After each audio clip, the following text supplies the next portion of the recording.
Start. Welcome back guys. Now in this video let's discuss about oxygen, hemoglobin, association and dissociation. Oxygen, hemoglobin, association, dissociation curve. Okay. Now before going to discuss about this topic, please answer my question. Hemoglobin loves to bind with oxygen or hemoglobin releases oxygen? Hemoglobin loves to bind with the oxygen or hemoglobin doesn't like oxygen? Just tell me. Usually you will think hemoglobin, yes, it loves to bind with oxygen, you think. But see, there are certain places in body hemoglobin loves to bind with oxygen, and there are certain places in body hemoglobin releases oxygen easily, or hemoglobin doesn't like oxygen, it releases oxygen. So hemoglobin is behaving in a different way. In certain places in the body it loves to go and catch the oxygen, it binds with the oxygen. In certain places it will simply release the oxygen. So this association and dissociation, association means binding, dissociation means release. So association, dissociation depends on the partial pressures of oxygen. Okay, so what does I mean by wherever partial pressure of oxygen is more, especially at the site of lungs.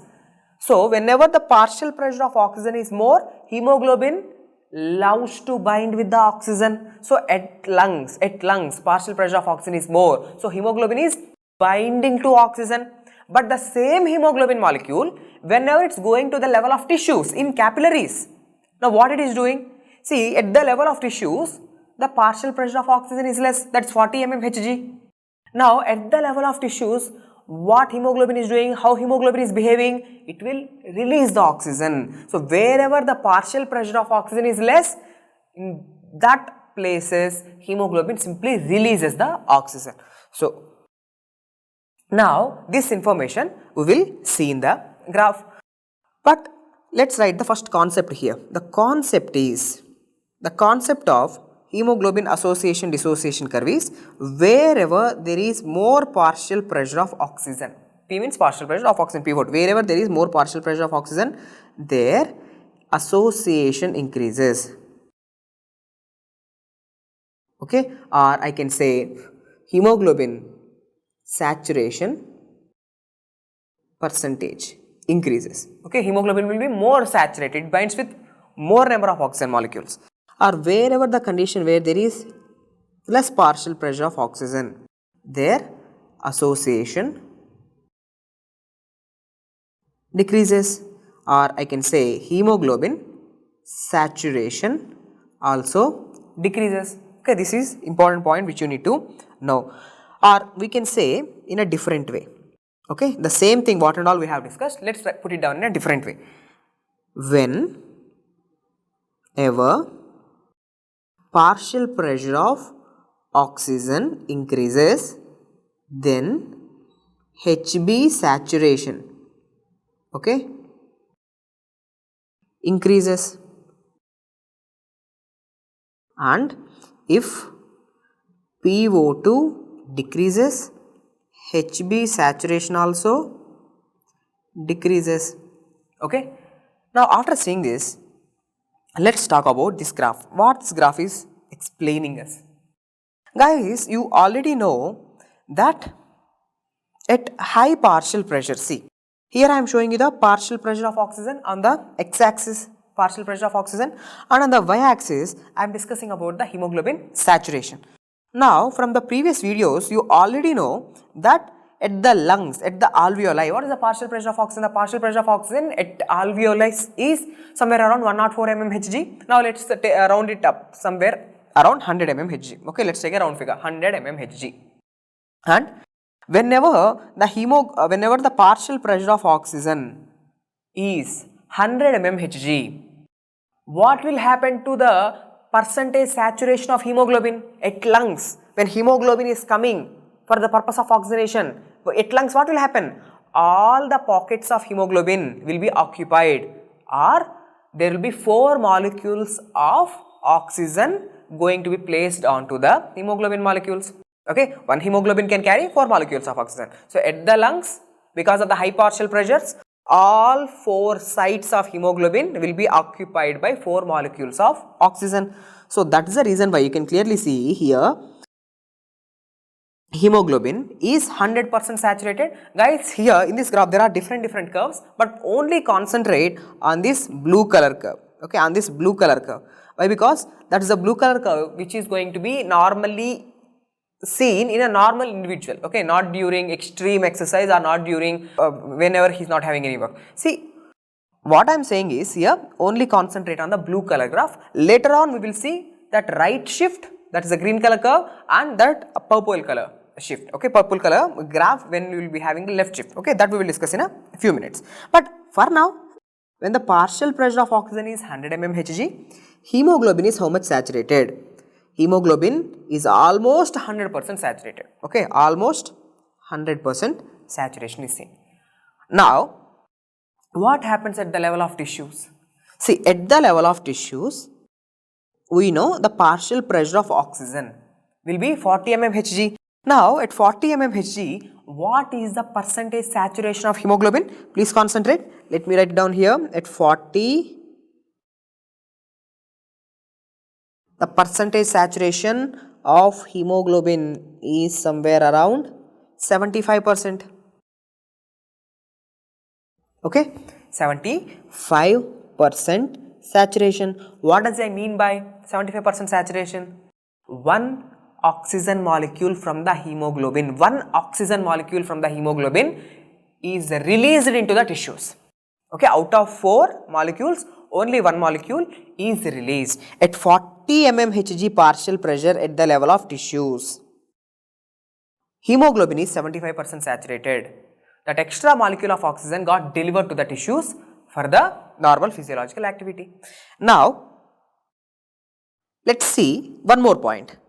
Guys, if I am pointing here, what does that mean? That red point denotes that hemoglobin is 50% saturated.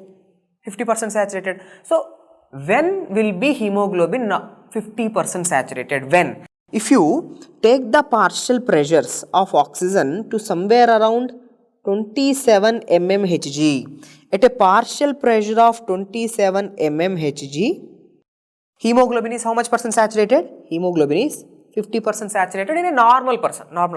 So, now let's write down those values here, guys.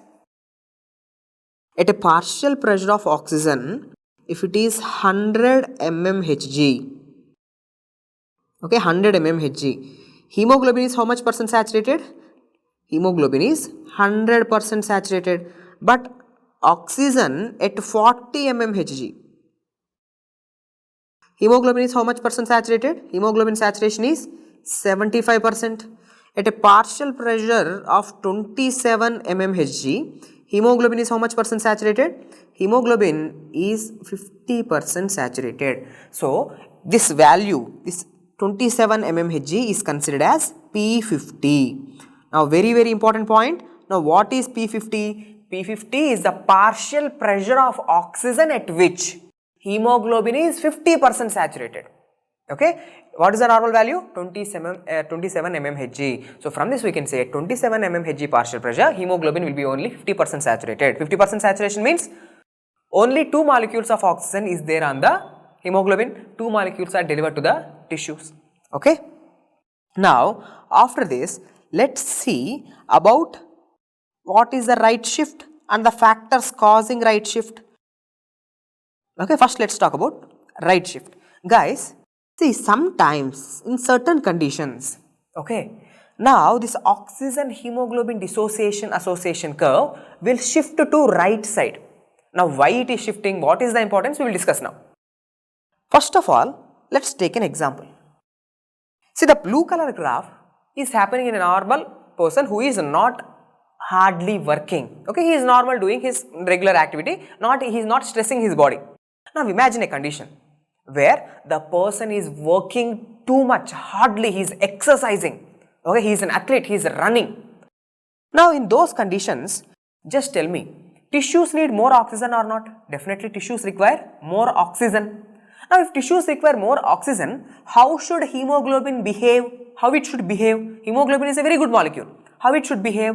Now hemoglobin should give as much as oxygen as possible. Okay, it should not say, no, I will keep 3 molecules of oxygen, I will give you only 1 molecule of oxygen. It shouldn't say something like that.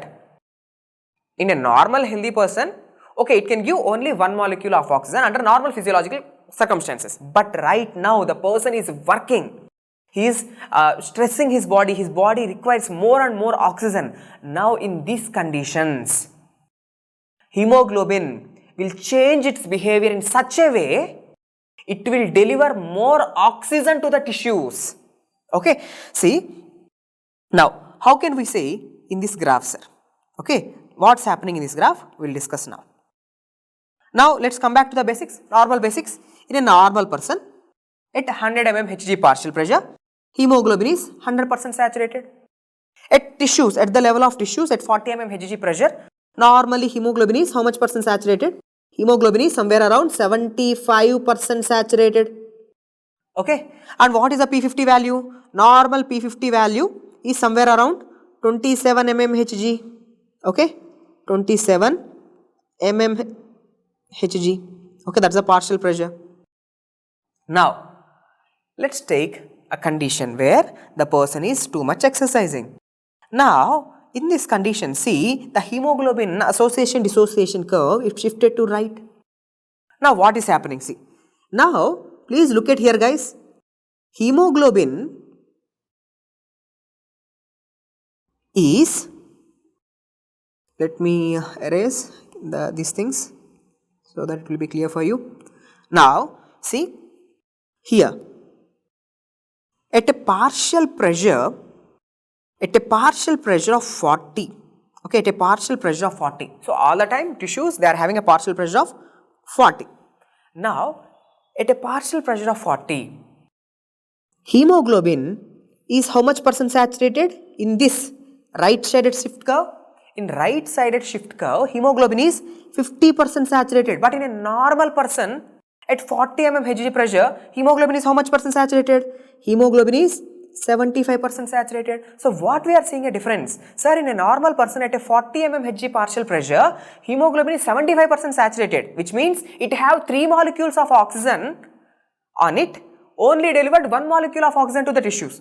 But now, when the person is exercising, now hemoglobin is 50% saturated, which means 50% desaturated, or we can say it delivered 2 molecules of oxygen. Instead of 1 molecule of oxygen, it delivered 2 molecules of oxygen to the tissues. Okay, why? Because tissues are exercising, they need more oxygen, so they have delivered 2 molecules of oxygen. Okay, now same P50 value also. See here, this is 50% saturation of hemoglobin. In a normal person, P50 value is how much? P50 value is 27 mm Hg. Okay, but in a right-sided shift curve, what happened to P50 value? The P50 value became 40. Okay, so at a partial pressure of 40 itself, it got 50% desaturated. But to make 50% desaturation in a normal person, you have to bring the partial pressures down to 27 mm Hg. Okay, so important point to note here is in right-sided shift curve. Okay, right-sided shift. In a right-sided shift curve, what happened to P50 value? P50 value increases. Okay, first of all, what is a right-sided shift state? In which state right-sided shift will happen? I have taught you. When the tissues are exercising, when the tissues demand more and more oxygen. Now tell me, in right-sided shift, how hemoglobin is behaving? It is having higher affinity for oxygen or it's having lower affinity for oxygen? In a right-sided shift curves, hemoglobin is having low affinity for oxygen. It simply releases the oxygen. It delivers more oxygen very easily.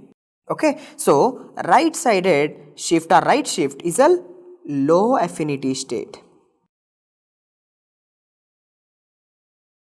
Low affinity state of hemoglobin. It's a low affinity state for oxygen. Okay, low affinity state for oxygen by hemoglobin. Now, what are the conditions in which you will see right shift? Very, very important MCQ. Conditions. Now, the first condition is hypercarbia. What does I mean by hypercarbia? See, when the tissues are working more and more, they will produce more carbon dioxide, right? Now, these hypercarbic states, now this higher amount of concentration of carbon dioxide in the blood, it will bring the changes in hemoglobin in such a way, it will bring the structural changes in hemoglobin in such a way, it will deliver more oxygen to the tissues. Okay, so hypercarbia or acidosis or hypoxia, acidosis, or we can also say low pH. This can be shown as higher proton level, or whenever the person is too much exercising at the level of tissues, there will be higher temperature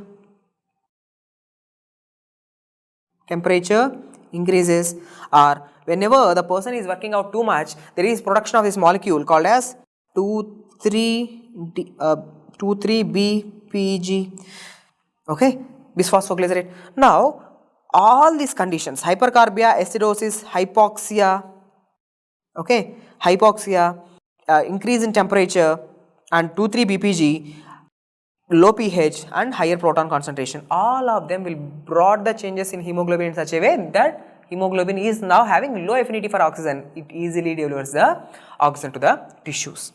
Now, after this, let's talk about left shift.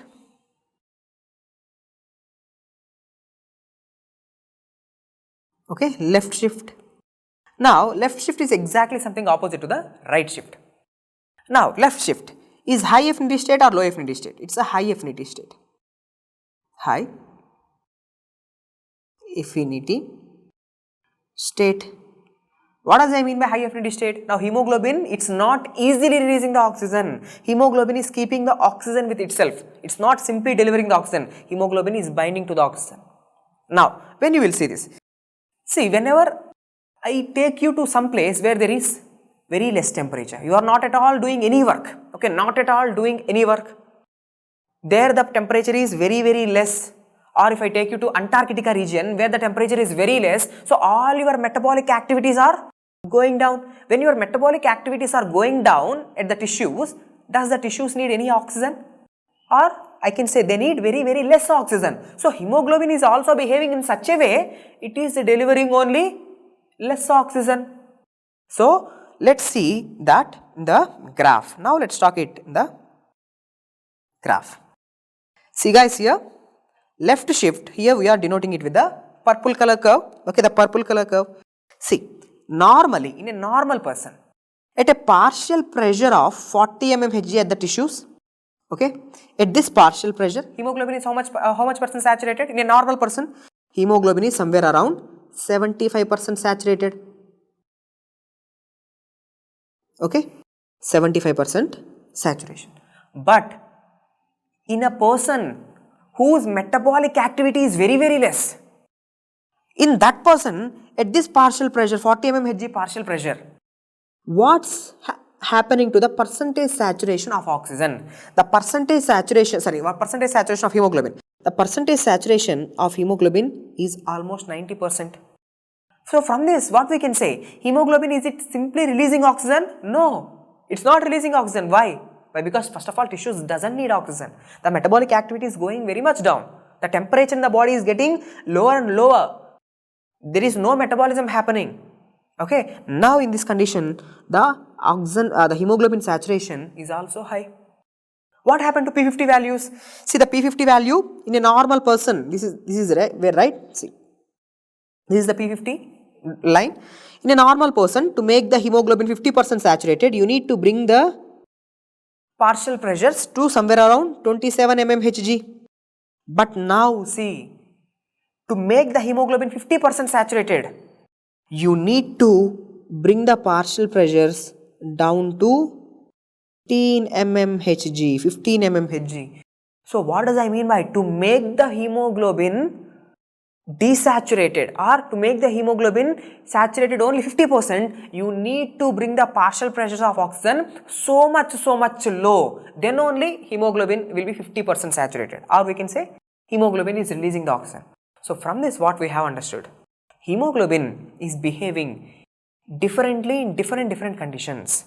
Okay, whenever tissues demand more oxygen, hemoglobin is also releasing more oxygen. Whenever tissues doesn't require oxygen, hemoglobin is also doesn't releasing the oxygen. So these are the two extremities. One extremity is the right shift and other extremity is left shift. So right shift and left shift are seen in different conditions. I have taught you what are the conditions which will cause the right shift in the curve. Right shift in the curve is because of excessive work by the tissues, that is excessive work at the level of tissues, causing hypoxic conditions, hypercarbia, increase in the proton level, low pH, presence of 2,3 BPG in the RBC, okay, all of them, acidosis in the body, all of them will cause right shift. Now what are the conditions which will lead to left shift? Now let's see few examples. Simple.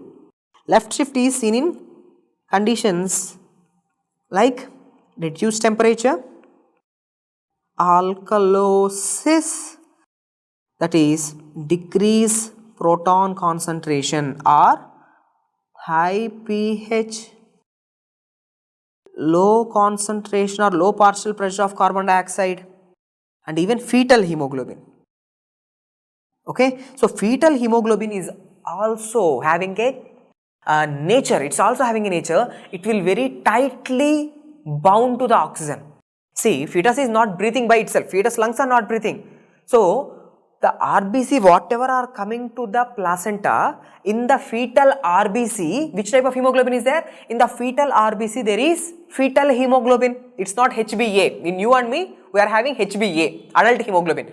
But fetal hemoglobin is having a type of nature, it will very strongly bound with the oxygen. So fetal hemoglobin, fetal RBC are going to the placenta, there whatever the oxygen available, they will tightly bound with the oxygen, they will tightly bind with the oxygen and deliver them to the tissues. So fetal hemoglobin also shows left shift, alkalosis, temperature, and left shift is an example of high affinity state. And in left shift, what happened to P50 values? P50 values decreases. Okay, now with this we have discussed all the important points regarding the oxygen association dissociation curve. Hope the video is helpful. In the next video we will discuss about carbon dioxide transport. Okay, thank you.